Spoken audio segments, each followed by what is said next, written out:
Good morning, everyone, or good afternoon, depending where you are. My name is Greg Penny, and I'm the Director of Programs here at the Canadian Public Health Association, and I'll be moderating this webinar today. Public health approach to cannabis and other substances, prevention, health promotion, surveillance, and capacity building.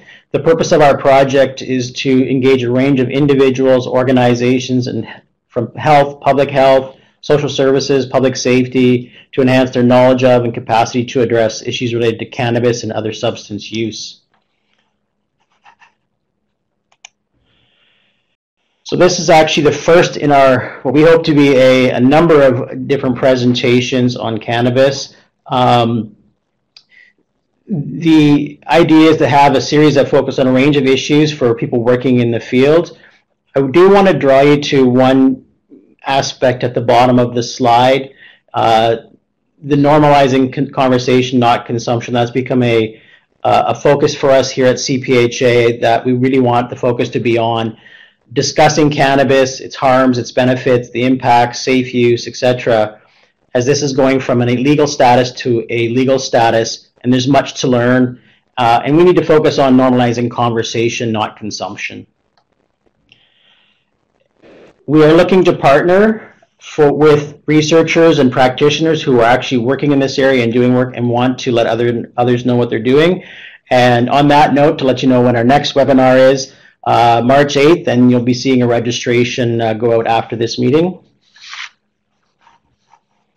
So now on to today's presenter. So Dr. Rebecca Haines-Saah is an assistant professor in the Department of Community Health Sciences, the Cummings School of Medicine at the University of Calgary, and she is the co-lead of the O'Brien Institute for Public Health, Population Health, and Prevention Interest Group. Dr. Haines-Saah is trained as a health sociologist. Her research focuses on adolescent mental health and substance use through the lens of critical public health approach that prioritizes harm reduction, social justice, and lived experiences of persons that use drugs and or live with mental illness. Dr. Haines-Saah joined the University of Calgary as faculty in early 2016, and she has focused her research program on youth cannabis use and the public health policy implications of cannabis legalization in Canada, working with partners in community and government at the municipal, provincial, and federal levels. Her current projects also include qualitative and knowledge translation research related to opioid overdose crisis in Canada and youth engagement for mental health promotion. Dr. Haines-Saah is also a member of CPHA's expert reference group for our project. With that, I'll turn this over to Dr. Haines-Saah, but first we have a poll for you to complete. So if you could take a moment and click on the poll, we'll get started shortly after.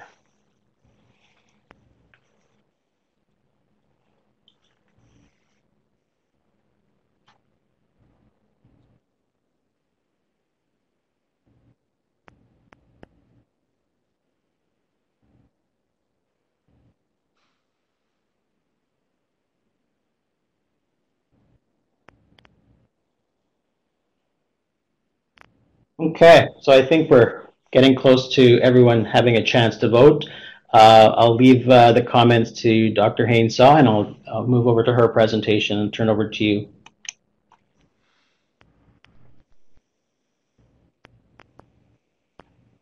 So thank you for that introduction, Greg. Today what I'm going to do is give you a bit of a context around use in Canada. As Greg mentioned, I am a qualitative sociologist, but I always think it's important to begin with some of the demographics and statistics of use so we can see more fully the policy rationale and the public health approach for legalization. And then with that context for thinking about what we need to do, what we should do, or that we could do that would be effective for youth prevention in this new context where cannabis will be a legalized substance. So just to preempt some of my arguments, as a youth engagement researcher, I've been talking about this for the past 2 years, since April of 2016 when the plans to legalize were first announced, about the need to engage youth voices and youth perspectives as we're thinking about policy and prevention in a new context.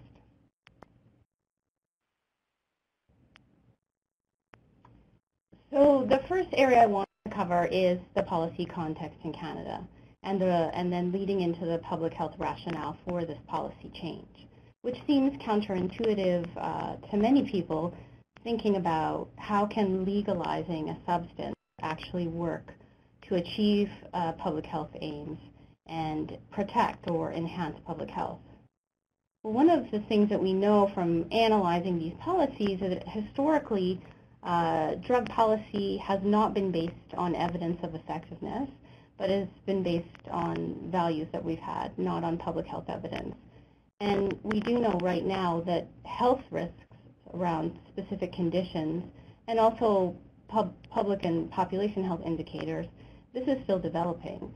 But this hasn't always informed policy in the past.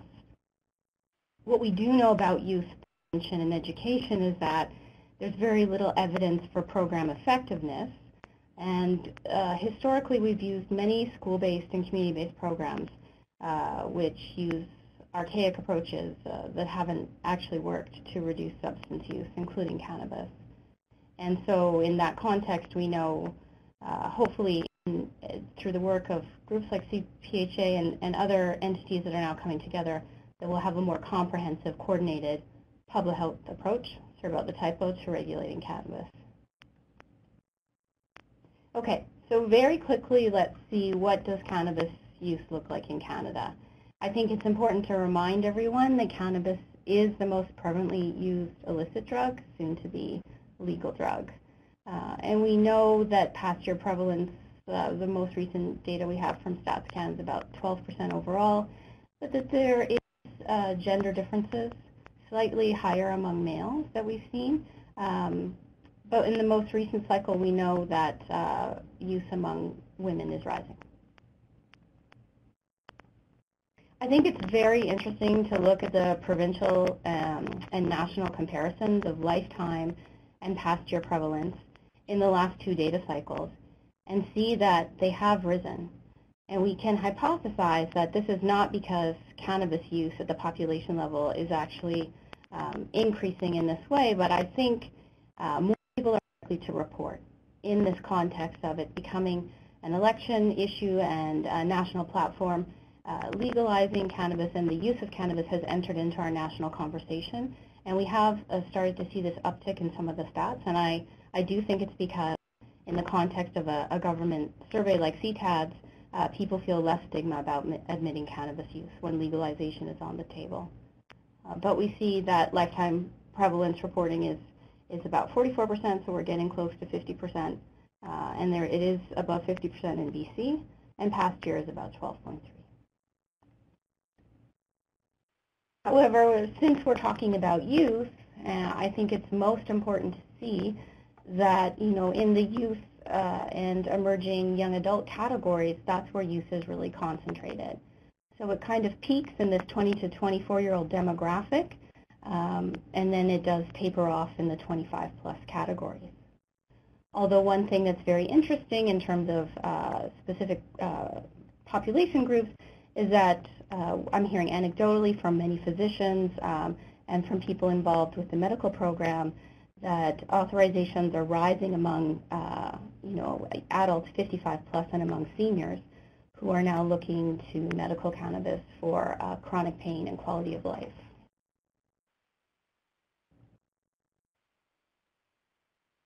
So looking at the youth statistics in more detail, you can see this same trend of youth going up as people get closer to the end of high school years, later on in the teens. But what I always like to focus on is the fact that we do have very high rates of youth use at 42.6% of people in grade 12 saying they've ever used. But if you look at the number for daily use, those people, younger people who are using every day and frequently, and that intensity of use is much less. And even, depending on the statistical context where data is collected, we'll see different rates of youth reporting. And so we can expect that rates are much higher than what we see in this survey.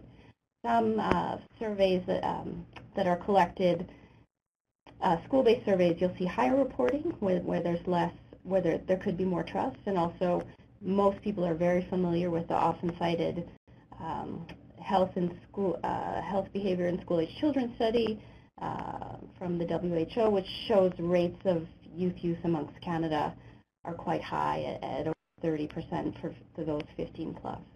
So we know that we have among the highest rates of youth use in the developed world currently, and that somewhat forms the rationale for legalization, as I'll get into.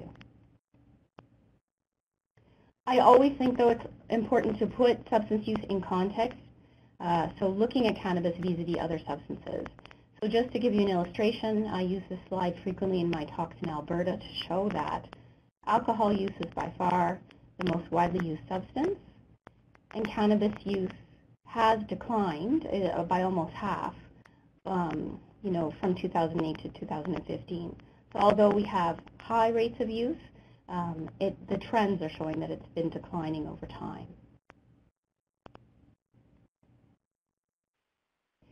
And then, just as I was mentioning earlier, we have seen the uptick in authorizations for the ACMPR. So the media did a great chart just showing how this changed from prior to the election right through after the announcement. And then I just pulled the most recent fiscal year data from this year from the Health Canada website, and you can see that's increased as well to over 200,000.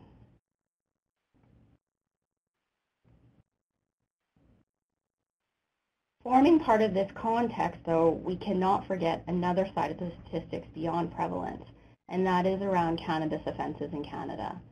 Some estimates we've seen show there's probably 500,000 plus Canadians with criminal records for cannabis, possession, not distribution and drug selling. And we know that it's over $1.2 billion that's been spent in this enterprise. And even as we've been on this path to legalization, you can see that there's still been 50,000 and then 44,000 people with possession charges in adults 18 plus.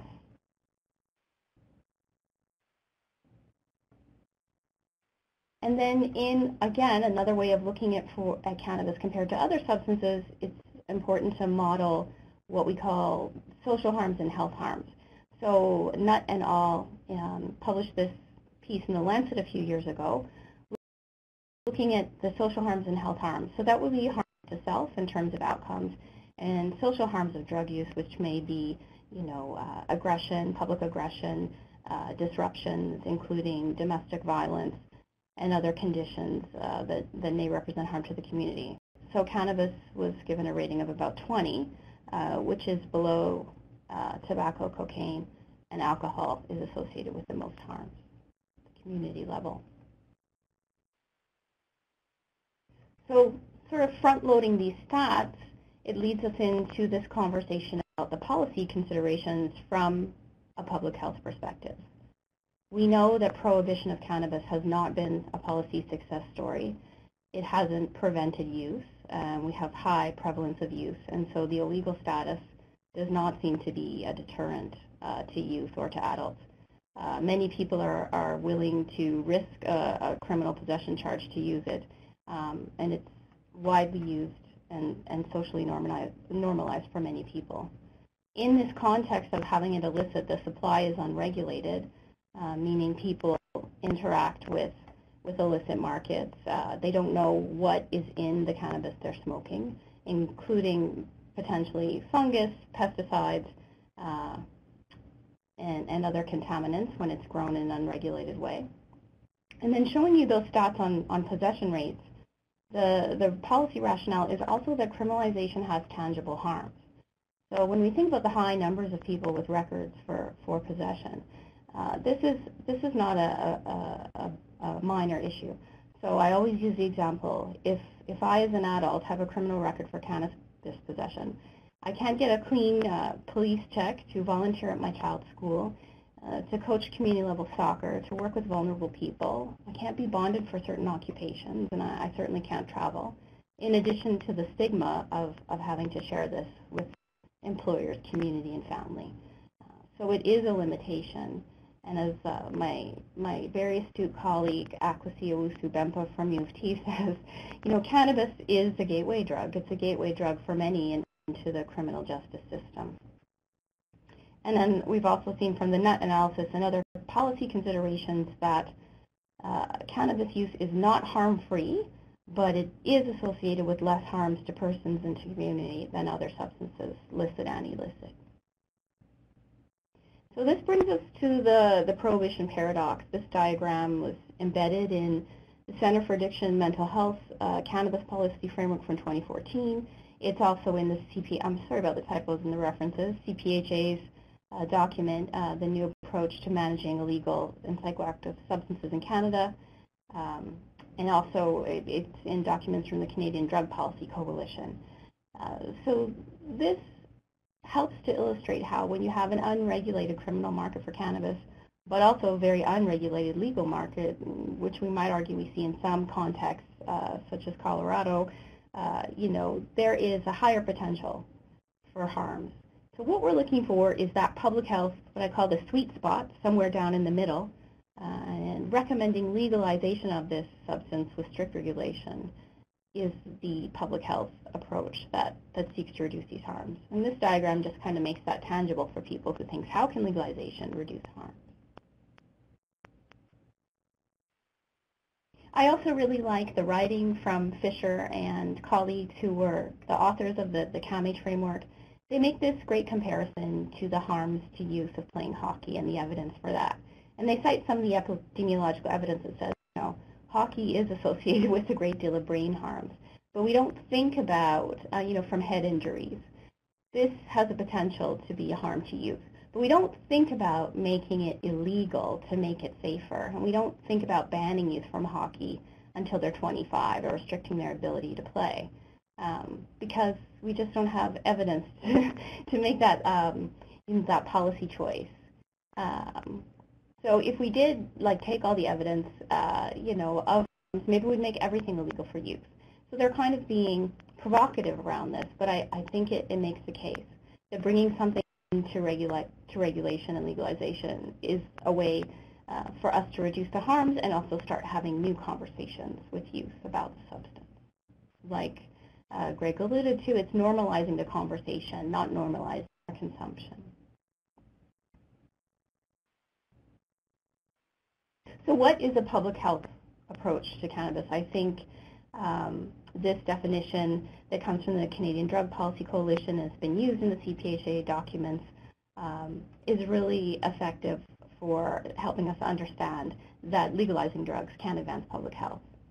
So people use substances for the beneficial effects.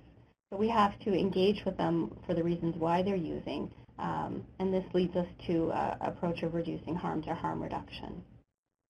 And as I mentioned earlier, the harms of criminalizing in this case may outweigh, the evidence that this is harmful to folks may outweigh the harms, the health harms and associated public health harms.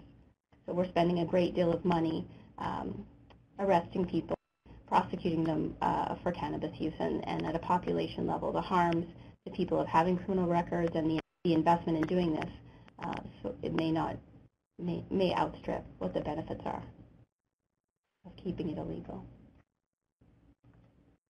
So this public health approach was embedded in the task force. I think the CAMH document from 2014 really was used to inform the 2016 report from the federal task force in taking a public health approach to reducing harms. And just to point you to more documentation, this is also seen in CPHA's document from 2014, a new approach to addressing illegal psychoactive substances. And really recognizing, taking it beyond the fact that there are benefits and harms to people that they consider when using substances, that when substance use becomes problematic, it's often related to other psychological or social issues or health inequities for people. And we have to address these trajectories, but also to engage people who are substance users and their families, recognizing there's a spectrum of use. And that's essentially what my work is focused on, around use in cannabis and also around families whose children have died from opioid poisoning and overdose.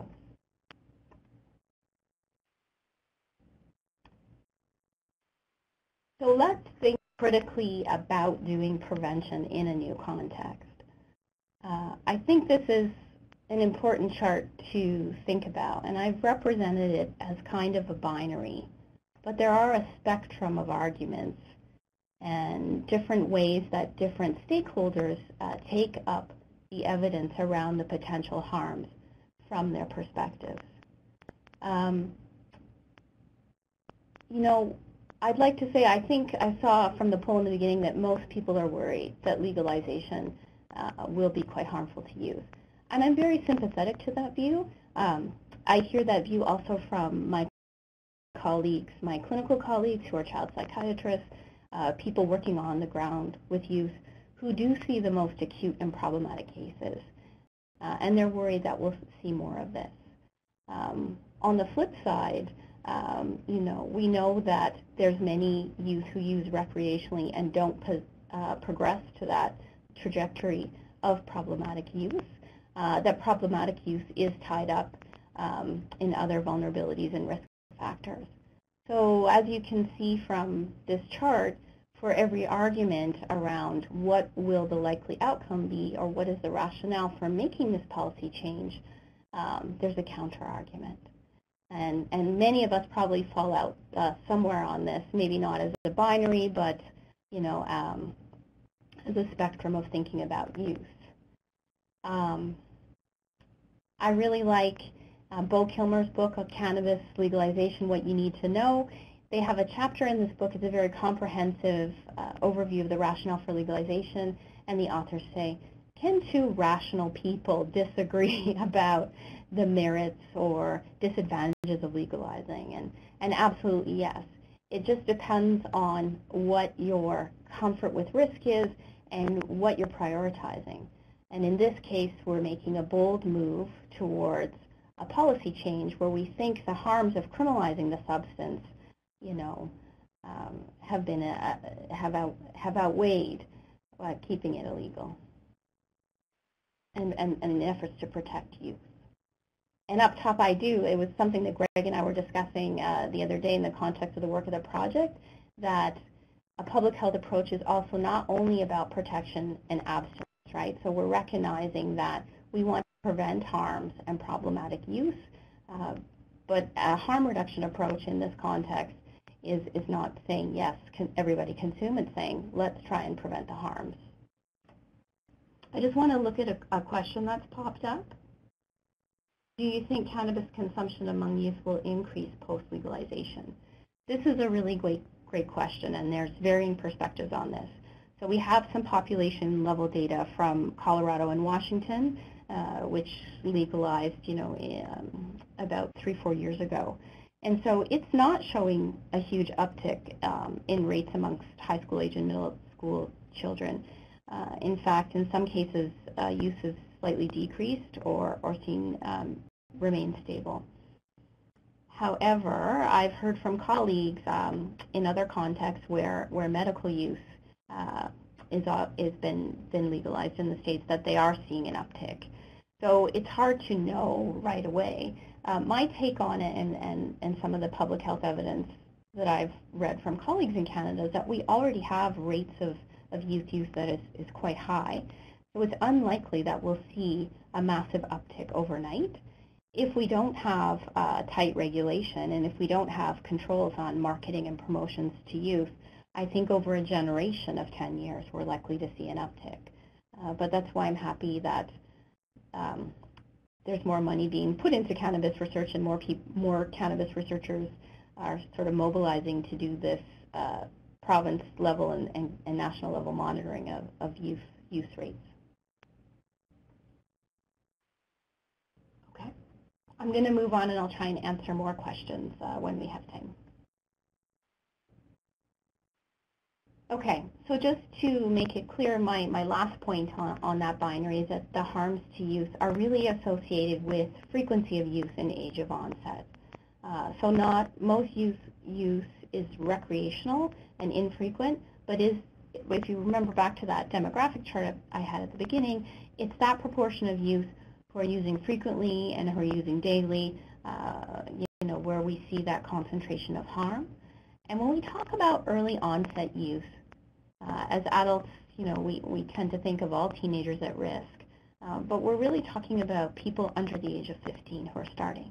And one of the arguments I frequently make when presenting to people who work with youth and people who see youth with substance use under the age of 15 sort of know this intuitively is that if you're starting to use any substance, be it tobacco, alcohol, or illicit drugs, before the age of 15, age 13 and 14, there's likely other family-based and contextual neighborhood factors going on that we need to think about intervening on to bolster your outcomes, right, in terms of experiences of trauma or poverty or a family context where there's not a lot of support or monitoring for young people.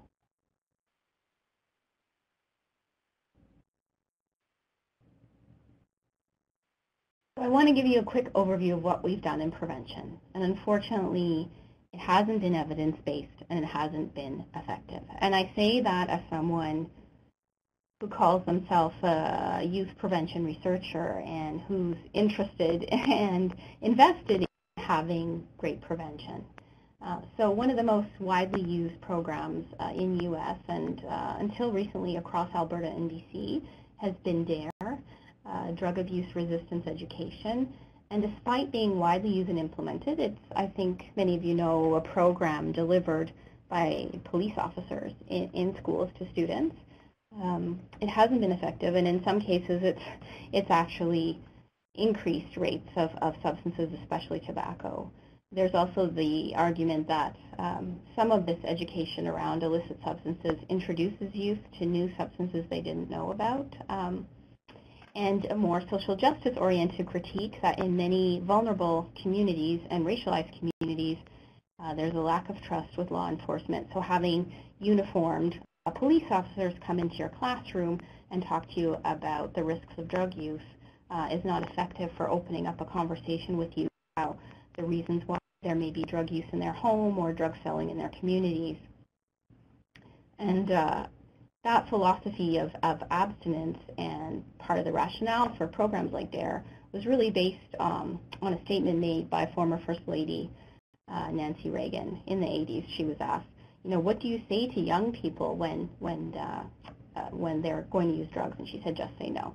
So here she is at the Washington Redskins game. I say two things that are no longer fashionable is just say no and the Washington Redskins, right? Our culture has changed and we're beginning to recognize that some of the things that used to be socially normalized are sort of on their way out. So we haven't done a great job in prevention. We haven't done things that have been effective. We focused on some of these ideas like peer pressure that have not been effective for reducing smoking. We haven't dialed up to address things beyond the individual level.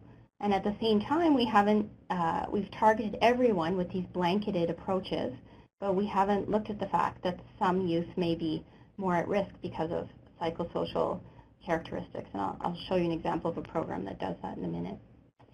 Unfortunately, there's really poor evidence for mass media campaigns being effective. So in the context of moving towards cannabis legalization, I've cautioned people we don't need to rush to develop things. Everyone wants a shiny new pamphlet or poster, but it's perhaps better to give thoughtful and careful consideration to the evidence for what works and invest in prevention research before we spend money on things that may not be effective.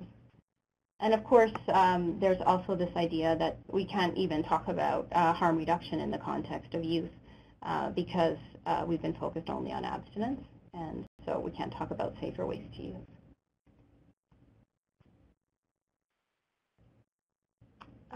So there's a great, I see some comments from Rand. Okay, Rand, hold on. I'm going to get to one of the slides that you're saying that prevention is effective. And there are some programs that are effective, and I'm going to show the evidence for those. We know there's a few things that work, and I'll get to that in 1 second. So there are types of prevention programs, different levels, whether you're intervening at the population level or targeted programs for people who are using drugs. And this paper from the Lancet, from Strang and colleagues from 2012, is a great reference. It's not a systematic review, but it's a very comprehensive overview, kind of a meta-analysis of what works in prevention. So when we think about prevention, we can do it at different levels. one of the things we've seen that's been most effective from tobacco is not school-based programs, but population-level interventions around the price point, around packaging, and around point of sale.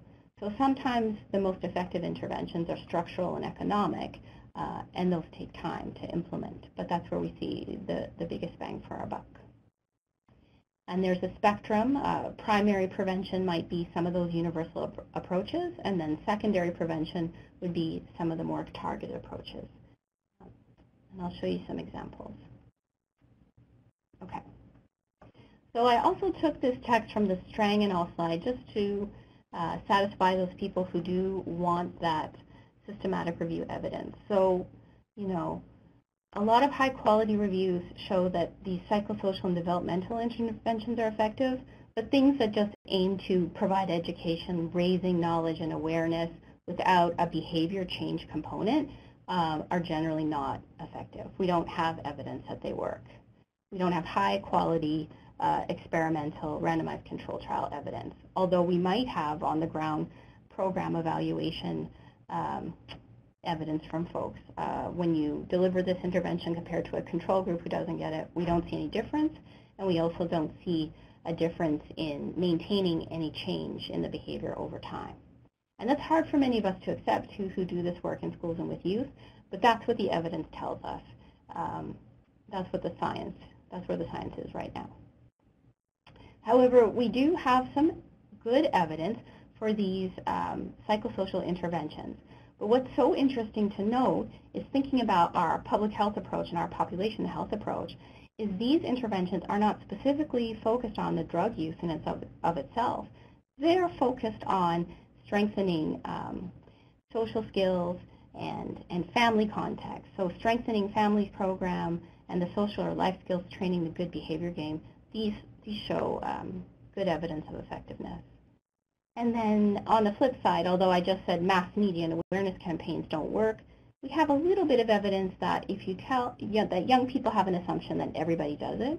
So if you do what I did here and show them the statistics, oh, you know, there's a small percentage of kids in your grade that use every day, and most people don't use these drugs frequently. That shifts people's perspectives.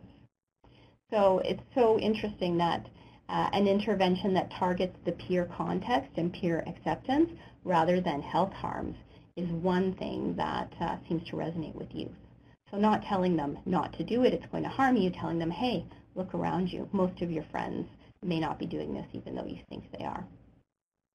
And then I just wanted to add that, you know, right now I've seen a rapid dissemination of information about the potential of harm to the developing brain, but this is not formalized in a intervention, and I think there'd be some rationale for actually evaluating how that message has been taken up by parents and families, and if that leads to any actionable change in behaviors.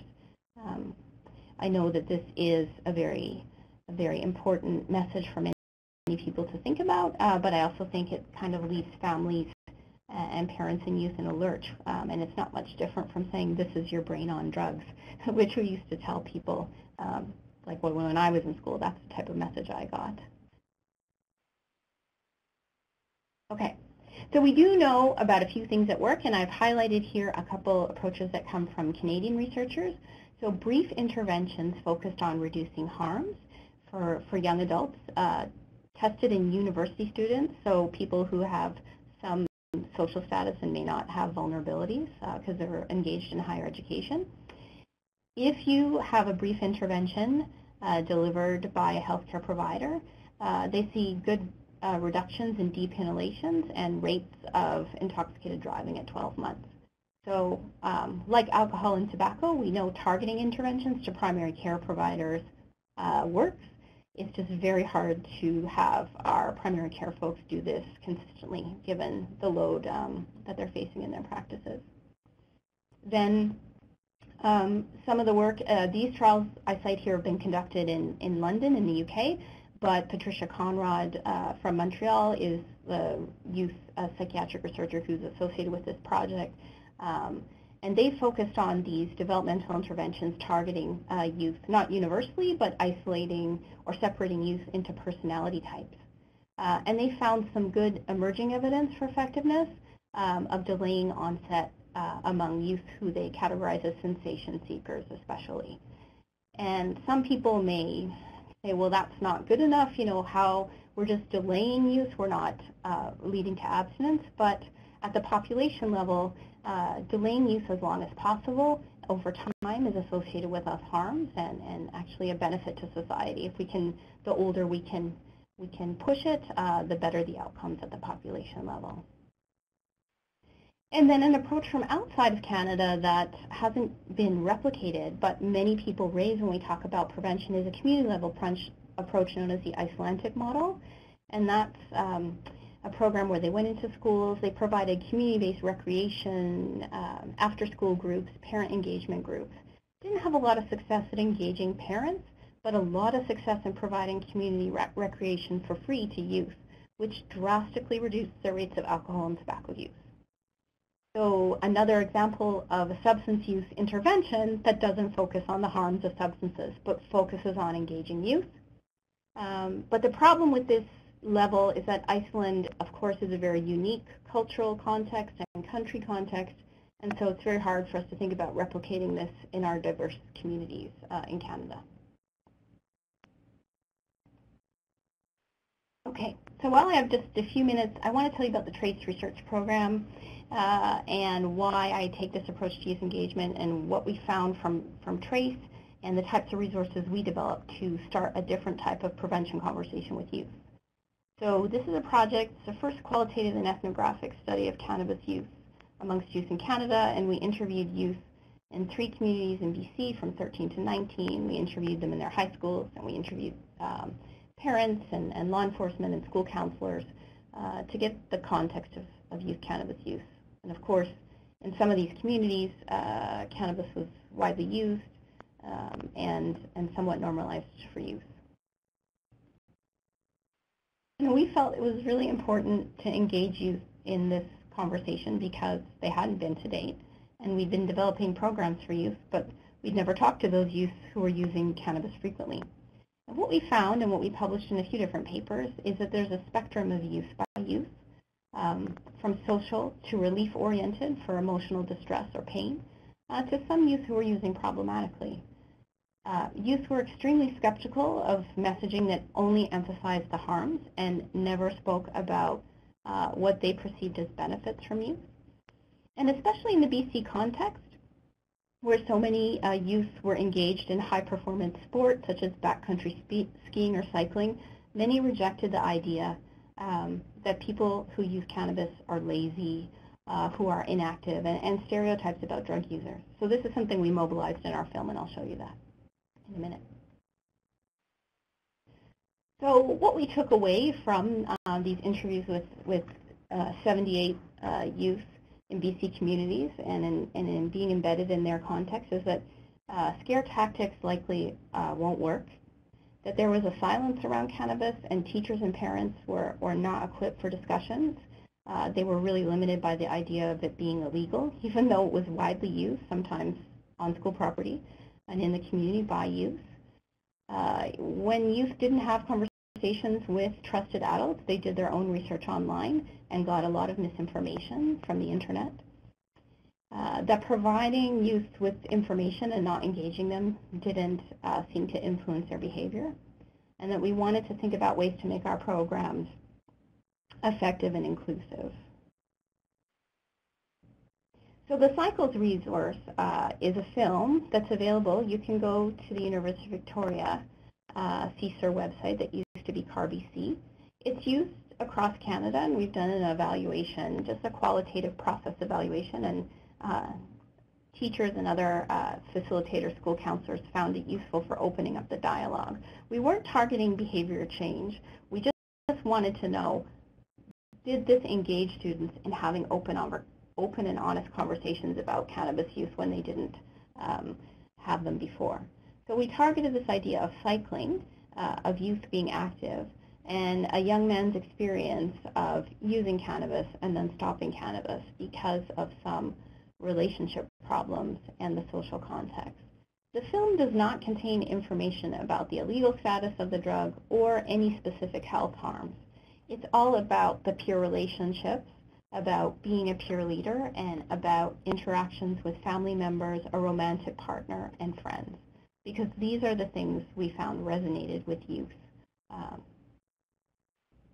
in the strongest way.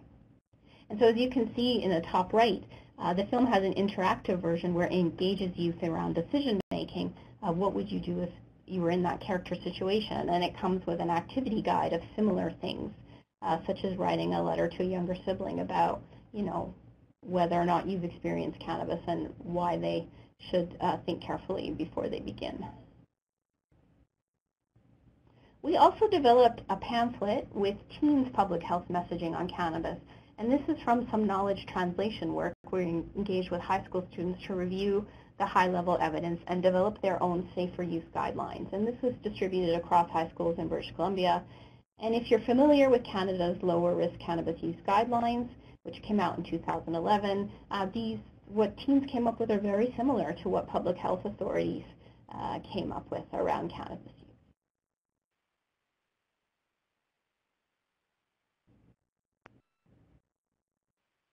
Okay, so just to wrap up, so we have some more time for questions. I just wanted to conclude with the need to listen to youth perspectives. That context is everything, so interventions developed in one place might not work in another thing. As we saw, there's a very specific BC context, and we tried to mobilize that in our resource development. One thing I try to reassure providers is that talking openly with youth about drug use does not cause drug use. We seem to get that message for young people and sex, that we talk to them about the harms, we talk to them associated, around starting young and being emotionally ready. But we talk to them about safer sex, and we talk to them about consent and contraception and preventing STIs. But we haven't applied that to our approach to substance use. And in that vein, youth and their families need credible, accessible, and actionable tools that move beyond just information. And I think it's difficult, but we do need to challenge our assumptions and stigmas about cannabis use when we're having these new conversations. And then another thing I hope you've taken from this, the very tricky thing is that the best prevention is sometimes not specific to substances or to cannabis use at all. It's about targeting aspects of the social context and the psychosocial. Great. Thank you, Dr. Haines-Saah, for that presentation. So everyone, what we're going to do is actually, if you can use the Q&A area to ask your question, you can type it in. You can use the chat area if you'd like. I'll sort of rephrase questions if I need to and ask them to Dr. Saah. I guess one of the first things kind of ties into your last part. Is there a certain age group that you think as being sort of the most important to target as we move to legalization?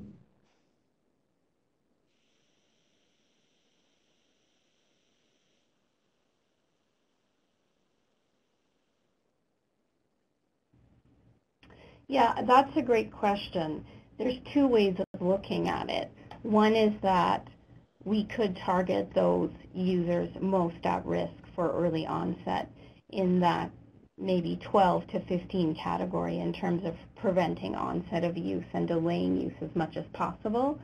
On the other hand, I know from a long history of working in tobacco interventions that we have so much effort put in school-based prevention and very little prevention for young adults.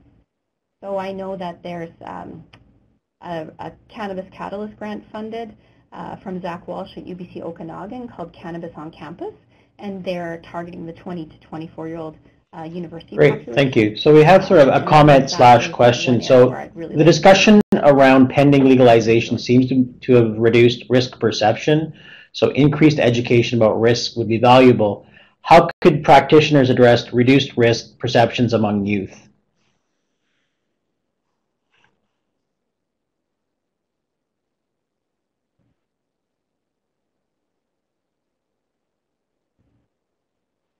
Yeah, that is very tricky. I mean, I have a bit of a take on that. So I think that when we legalize something, it just makes sense that it will be seen as less risky. because we're normalizing it to an extent. That's not the intention. We're not normalizing use. We're just normalizing. We're decriminalizing it. We're ending some of the stigma and some of the silence. So I think that's a potential for harm reduction, because I think a lot of what this does is open up conversations around risky youth, for youth and adults. So I think people will be more likely to talk about problematic use, to talk about how they're using or if they're considering using. So I think we're right to target education around this context, but given what I've seen in the literature and what I know from engaging with youth, focusing only on Great. So Rebecca, one of the somebody was just asking about the BC program that you mentioned. I believe it was Zach Walsh, and maybe we can share that link or type that link into the chat box if that's available publicly.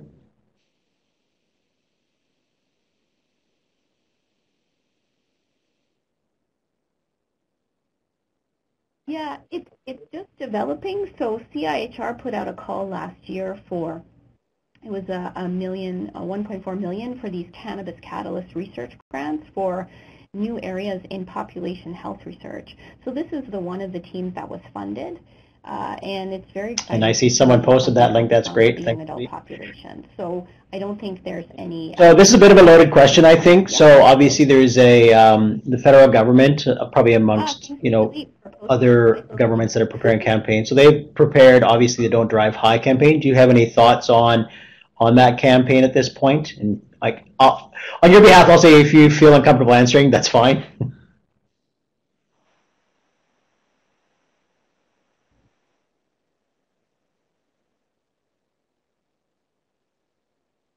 No, you know what? Like, it's absolutely the role of Health Canada, of the federal government, and our provincial health authorities to have these information campaigns. I think those universal population campaigns around reducing risks, be it impaired driving or be it the consumption of edibles or being, the risks from exposure to secondhand smoke. These are population level messages that are not clear to everyone. I think those, we're looking to raise awareness in some regards in the population. But when we're looking at behavior change for youth, those on-the-ground prevention things that just raise awareness in the classroom by teaching you the facts don't resonate. So I'm not saying don't do cannabis prevention at all or don't share information, but it is a cost-benefit analysis. Where do we want to invest? Are we going to target social determinants of health, or are we going to target at-risk youth? I hate that term, but sorry, like youth with specific risks in specific contexts. So actually, this next question ties into your point about social determinants. So Caitlin says, great talk. What is the evidence surrounding the cost effectiveness of initiatives that address problematic substance use via addressing the social determinants of health?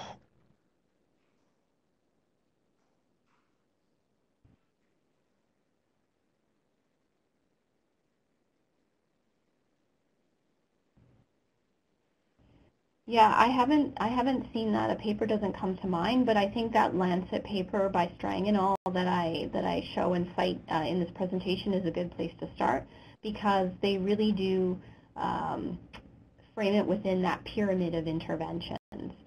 So they don't have an economic analysis in that paper, but they talk about the considerations of policymakers. So yeah, are you able to share the Mayhew 2015 link? Is that in your paper, or is that something we can actually, or maybe, I think Philippe is ahead of us, so we're okay. So this is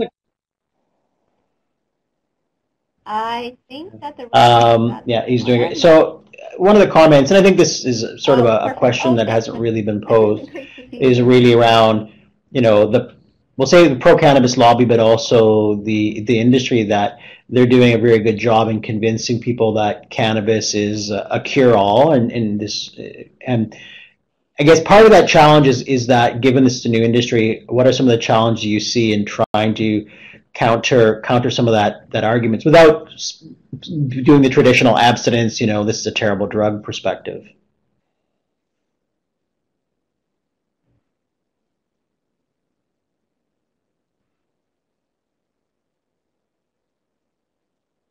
Yeah, so I think people are rightfully skeptical given what we've seen in public health in our interactions with the tobacco industry and the alcohol industry, that the cannabis industry will put profit over public health. And I know that Elaine Hishka's presentation addresses some of those concerns as well in the prevention context.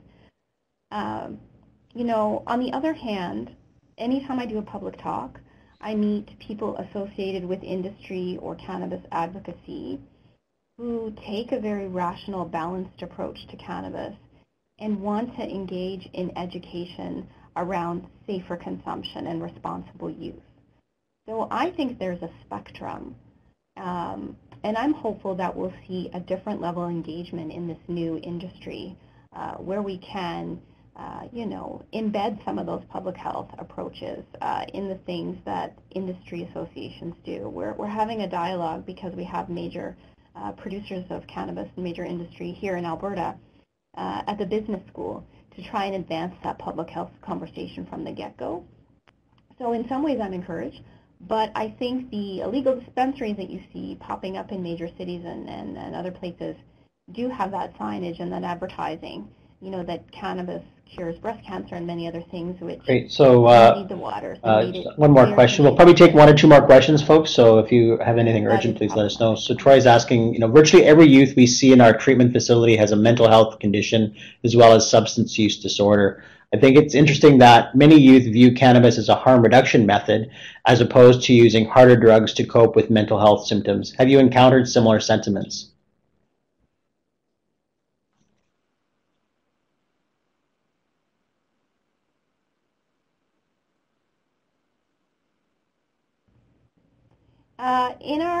In our trace study where we talked to youth, we didn't encounter youth who we would see as having a diagnosis.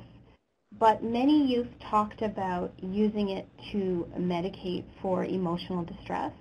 So experiences of trauma, experiences of chaotic and unstable home lives. And to me, as someone who's worked in youth mental health policy development in Ontario and BC, we know that there's a shortage of early intervention prevention resources and a shortage of treatment for youth. So I think it's critical, but it also speaks to the gap in our system, right? That some youth, we have to talk about the lack of access to appropriate treatment. And the lack of ability. So I don't see any other questions, so I think we'll begin to wrap up. Before everyone goes, we'd like we have another poll question for you to answer, and then we'll just to wrap up. So if you could take a few minutes, as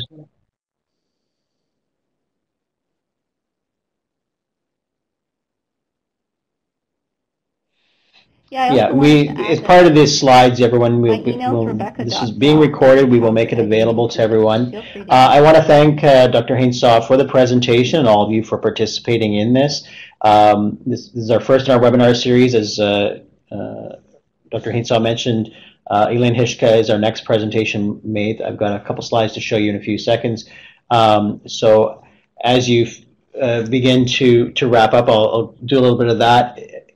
If there are questions that come to mind after, please send them through to CPHA, and I have a slide with some of my contact information if you want to participate in some of that poll or some of the presentations. If you are doing work in this field, please let us know. So our next webinar is March 8th.